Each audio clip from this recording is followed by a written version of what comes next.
Good evening. My name is Odie Hawkins, and I'm here to read you a short story and a little article I wrote.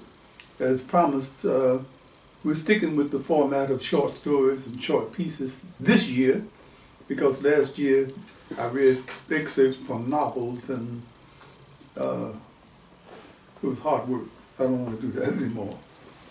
I'm starting this one off with an article about an object that maybe some of you are not very familiar with.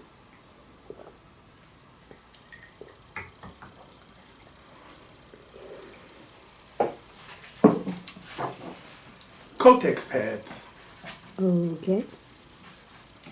sanitary napkins, and other issues is what the piece is called. I saw your ideas shoot up. Zola Salena-Hawkins, sitting over there behind the camera, always seems to express the mood of the moment. Now, hold it. Yes, please. Let's face it. What does the average guy know about sanitary napkins? Very little. Probably not a hell of a lot, unless he's incontinent and or has his prostate gland chiseled away. I have to confess that I didn't know or care a lot about sanitary napkins until after I had my cancerous prostate removed. If I thought about the napkin at all, it was probably because they had caused me some past inconvenience, one way or another. Tongue in cheek. Okay. Going way back to my days as a custodian with the Los Angeles County, specifically in the Compton Social Welfare Office on Compton Boulevard, I can recall how pissed off we custodians were when we were called in to fish errant Kotexes from the depths of the toilet stools in the ladies. Some of us thought that some of the social workers was just being down and dirty by ignoring the handwritten sign that one of our semi-literate colleagues had taped above the stools in all three of the stalls. Ladies, Kotexing time, do not flush down the stool. Thanks. But simple honesty forced me to confess that I became aware of the sanitary napkin long before I became a Kotex fishing custodian. It started with my younger sister. My mother answered my question with a not too gentle upstroke slap to the back of my head. And that was that. It took a couple of more months for me to connect the dots to make the connection between these band-aids and something called your sister's on her period. Later, I felt immensely more sophisticated, discovered that thousands, millions of other sisters were having their periods and also using these huge band-aids every month. But I confess, the first sighting I had of a bag of bloody napkins made me feel a bit queasy. Of course, during the normal course of events, I came to understand that menstruation was normal and that sanitary napkins were very useful. I still had a problem processing the idea of these large absorbent band-aids being called napkins. Okay, so we got large, mediums, and small. Small, heavy flow, semi-heavy flow, and light flow. It's still a girlhood, womanhood thing until my turn came.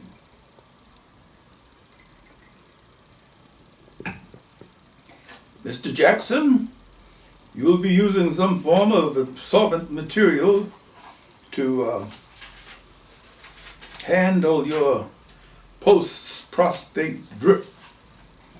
For how long, Doc? 6 weeks? 3 months? For the rest of your life.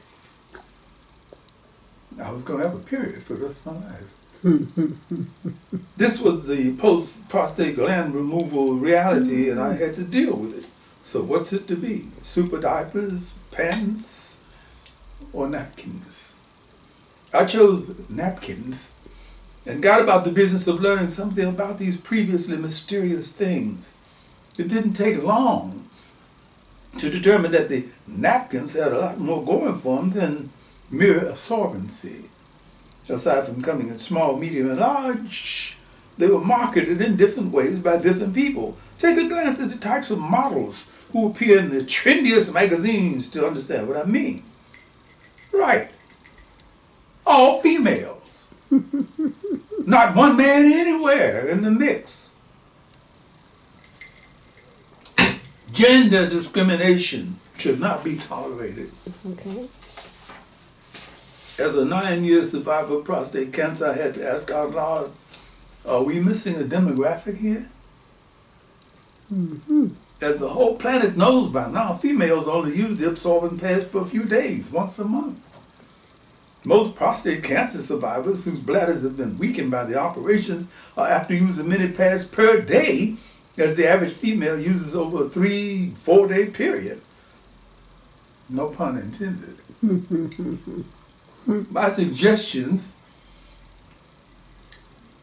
to the Kotex sanitary pad pushers for appealing to a previously ignored market would rule out the sexy approach, but instead would focus on the humorous side. The following scenarios underline my suggestions. A. After a serious workout at the local buff-up gym, I felt the need to dispose of my old sodden napkin and replace it. Ever try to pull a soaked Kotex out of your jock strap and replace it with a new one? Surrounded by a bunch of guys with muscles bulging between their necks and between their thumbs and forefingers. It requires a David Blaine sleight of hand to pull it off.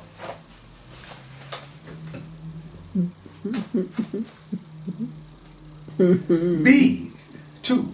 A bright day. The pale beige summer pants are threatening to reveal the presence of a well-soaked napkin. No problem. Off to the men's room filled with men. There's a strong temptation to flush the pad down the stool rather than come out of the stall with a pad neatly wrapped in toilet paper, to be sure, to be flicked into the trash bin.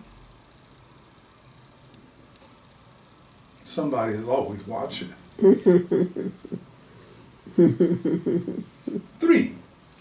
After experimenting around with a few types of napkins, the long ones with their adhesive strips that always seem to become strips of cloth wedged into the creases of your crotch on one side or the other. The short double over ones that seem to become spitball wet after an hour. Plus the puffy things that make you look like a sexed up ballet dancer.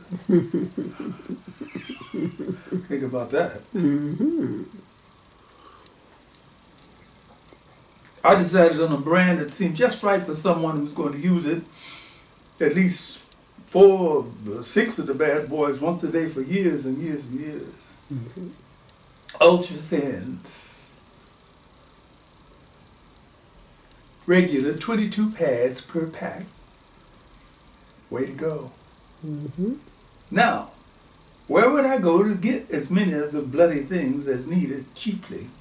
I didn't want to make the giant supermarket richer, so I decided to take my business to the local 99-cent store. The nice middle-aged Mexican lady smiled indulgently the first few times I cocked my Ultra Thins. How sweet. He's buying toallas for his esposa, his novia, a shy sister maybe. After 3 months, her indulgent smile turned to a very puzzled, well-concerned frown. And now, almost 9 years later, after thousands of pad purchases, she rings me up with a kind of resigned bewilderment. Maybe I should confess, in order to confuse the issue a bit, sometimes I just buy a package of tampons. So not the ones with the wings, I take it. Excuse me? The ones with the wings are not suitable. I'm not too fond of the wings because, first of all, they tend to be sticky. And they stick on different sides of your shorts and things like that and create problems. Do you really want to discuss? No, that's all right. Moving right along. We've got enough on the pads. napkins. I'm willing to get into all delicate I subjects. know you are. Been a beautiful day. I know you are. Let's go on. Cheers. What's next on the agenda? Next, I'm paying homage all the time to some of my literary ancestors, and one of them is a guy named Langston Hughes. I adored Langston Hughes and his simple and the scenes in the bar and stuff like that. So I call this Two for Langston Hughes. Two for Langston Hughes. For our late great friend Marilyn M. Murphy. Hey, Marilyn. Where Making noise, where is she I at? heard that. Just Sample, I'm playing on simple. Just Sample stuck his hand through the closed curtains of Bob's bar, wiggled his fingers around suggestively in a gross imitation of Burt Williams, the old-time African-American vaudevillian mime comedian. Next, he plunged his head between the slit in the curtains to determine what effect his little piece of business had on the customers. No one paid him any attention. Jose Rodriguez and his ace, Manuel Solorzano, were gently arguing about the relative merits of Carlos Russa and Luis Procuna, matadors from another time.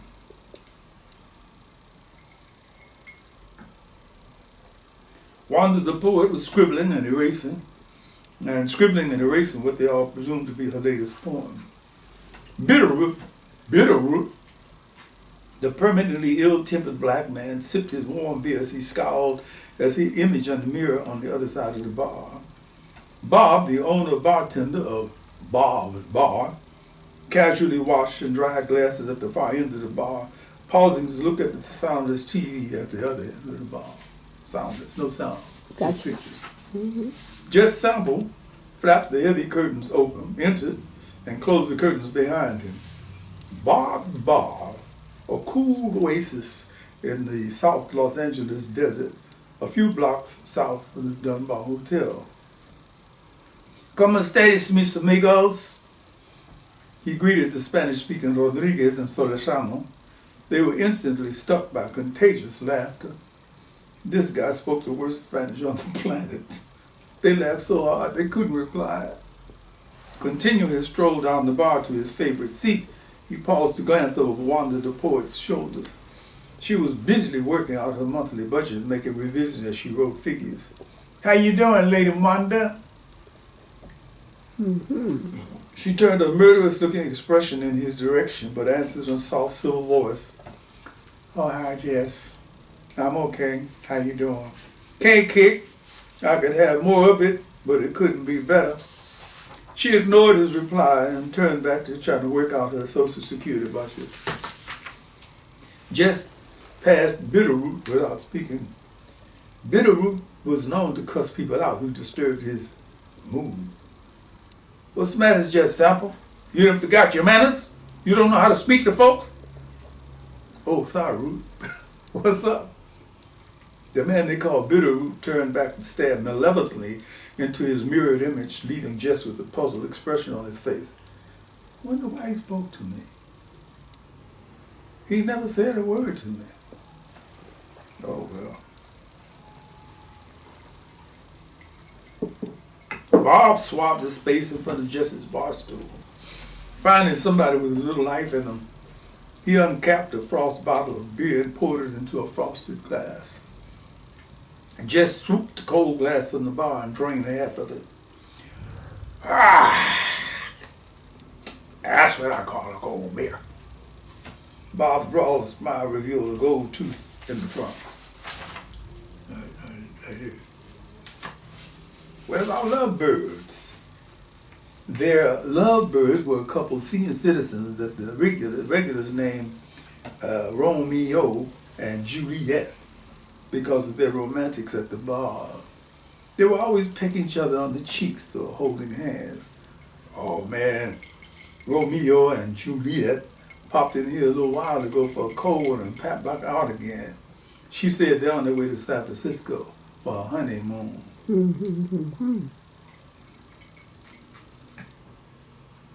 Just Sample and Bob the bartender exchanged meaningful looks. How many honeymoons have they taken this year? 3 times this year already. They must be getting their checks on time. Huh? Surreptitiously listening to their conversation, Bitterroot was almost tempted to crease his frown with a smile. The two men decided to play at their audience. You think that it's Romeo who's pulling the strings in that situation? Come on now, brother Bob, you know better than that. Juliet is a modern woman. No matter how old she is, and you know what her girlfriend Khalil once said. What did she say, Jess? She said, you got to remember, women in America got half of the money and all the pussy. The two men shared their laughter with everyone in the bar, causing Jose, Manuel, and Wanda the poet to look quizzically in their direction. Bitterroot's frown was creased by yet another smile, too. The Root had a sense of humor, something that was previously unsuspected. That's the reason I can say to you without hesitation, Juliet is the captain of that ship. Excuse me, Jess. Bob quick stepped to a trio of new customers. He decapped the trio of beers, collected their money, and was back to his favorite theorist within minutes. Bob knows how to do it. Bob laughed. Oh, you were saying? I was just saying, it's Juliet who's in charge of that situation. And shouldn't she be? After all, you got to remember, it was a woman that invented Viagra. That's right. A lot of people don't know that. The recent arrivals lowered their loud chatter, tuning into the conversation at the end of the bar. A woman invented Viagra? Just Sample, warming up, gestured for a fresh brew. That's right, pal, that's right. Stands to reason if you really want to think about it. He took a long swig of his fresh brew.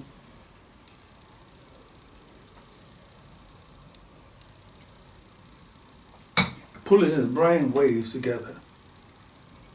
Look at what's happening before Viagra. A whole bunch of semi-celibate males were having a hell of a time trying to get it up. So this female scientist, can't remember what her name was, came up with Viagra just to help her sisters out. Personally, I think the stuff backfired. Look at what it did. Bob laughed. Yeah, it fired a whole lot of dudes up. That's what it did. Or maybe that's what you see. What I see is all these tired-ass senior citizens running around with dark circles under their eyes. Used to be a time when they got in bed and go to sleep. Now all they do is Viagra all night. Just made sexual slaves out of a whole bunch of men. She asked, honey, did you take your Viagra yet? And away they go. Just Sample slid off the stool, heading for the men's room. Gotta go. Think about them pads. Bob the bartender made a professional run up and down the length of the bar. How you folks doing? Everything cool? Another round? Jose, Manuel, y'all okay? Wanda, you cool? Rook, can I get you another one? You don't think I know how to raise my damn hand when I want another beer? You think I'm senile or something? Oops, sorry, brother. Didn't mean no harm. The paying customer must always be right. Bitterroot turned to stare into his empty glass bitterly. Just Sample remodeled his bar stool, blood relieved. Bob, you know what I've been thinking? No, Jess, I don't have the slightest idea what you've been thinking. Well, let's put it this way. It's hard for me to figure it out. I ain't ever lived in a black neighborhood that didn't have a Chinese restaurant. And I never heard of anybody riding against them, no matter how bad the food was. If your memory can go back far enough to the old days, they were the laundry people. They get along pretty well with we get along with pretty well with the Japanese too, if you want to go and eat all that raw shishi and stuff. Lots of people are eating that Thailand food, so I hear. Same old with the Filipinos. But I ain't never heard of nobody going to any Korean restaurant. What's Korean food taste like anyway? You got me, Jess. I ain't never had a yen for it. Jess was practically reduced to talking to himself as Bob resurfaced the bar. You know something? Maybe that's what the problem is. Instead of opening up liquor stores, wig shops in our neighborhoods, maybe they should open up some restaurants. I got a personal theory. When you eat another man's food, you feel better about it. Because let's face it, human food is human food, period.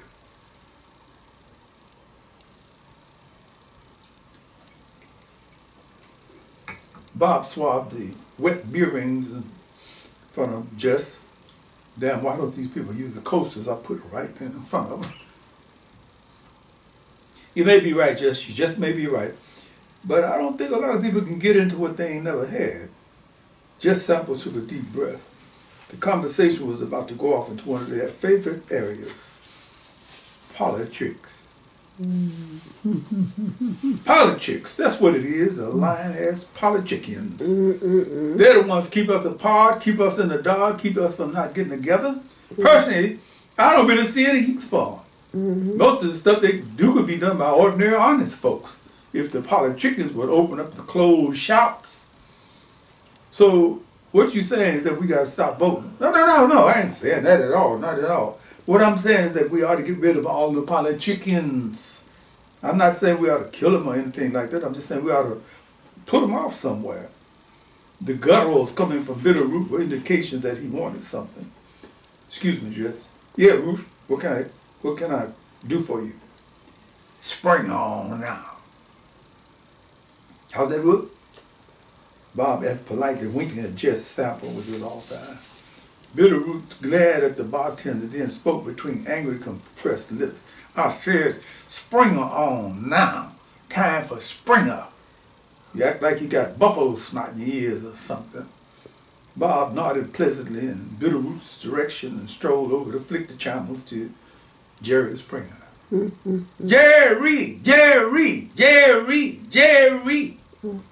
Bitterroot stared up at the raucous behavior on the TV screen with a grimace that might have been a smile. Bob and Jess frowned in tandem. What the hell do they give these people to get them to spill their guts like that?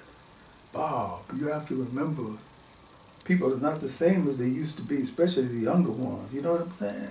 First off, we got to realize there's some stuff out there now that we didn't know nothing about, nothing. Strange, freaky drugs that'll get you high for 6 years and stuff like that. Give me another brew. Machine gun that can fire 1,500 bullets a second, diseases that can eat your insides up, all kinds of madness. Jerry, Jerry, Jerry, Jerry. And this ain't helping, and this TV ain't helping nobody do nothing. You know what I'm saying? Bob nodded absently. There was no telling where Jess Sample would take things once he had a couple cold ones. Now, what you have to remember is this. When TV first came along, everything was lily white and supposed to be funny. Maybe I was too young to really know what was funny, but I didn't think all these guys running around in women's dresses were all that funny. Jerry, Jerry, Jerry, Jerry. Excuse me, Jess. Got a couple of customers. Just Sample smiled at his friend's politeness. That's what we need in this world, more Bobs. Bob made a gesture to let him know that he'd be back in a few. So, now, what were you saying, Jess? I forgot. It had something to do with TV, but I forgot. Give me another brew. Bob, the bartender, decapped another bottle for Jess, waited patiently for him to take a long sip. I think you were talking about the future, Jess. Yeah, I think that's where you were. Jess Sample studied his friend's expression for a few seconds. The future, should I tell him? Jess took another long sip. You know something, Bob? I kind of had a feeling that we already had our future. I ain't bullshit neither. Probably if we were looking at planet Earth from some distant planet, let's say a zillion, billion years from here, we'd see that life on Earth was dead and stinking. I mean, let's face it, man. Logically speaking, how could this planet have survived after we polluted all the water? Not to mention the air. Now, you know, can't nobody on the planet survive without drinking water and breathing air, not even in America. In addition to that, we had AIDS, which meant that millions of women gave birth to HIV-positive babies. Finally, things got so bad, people just started killing themselves and and the other people in big matches and killing other folks too. It was not a good scene. Not a good thing, huh? You got that right, Bob. Not a good thing. I'm glad I'm too old to be in the future where all this guaranteed madness is going to take place. Bob accepted payment for the beers, gave Jet Sample his change and stared at him as he dismounted his bar stool. The dude was heavy. No doubt about it. He always left some dripping grandma behind him. Well, see you later, Jess. Let's pray on that, Bob. Let's pray on it. Just mumble as he shuffled to the door. Wow. Jerry, Jerry, Jerry, Jerry, Jerry, Jerry. Wow.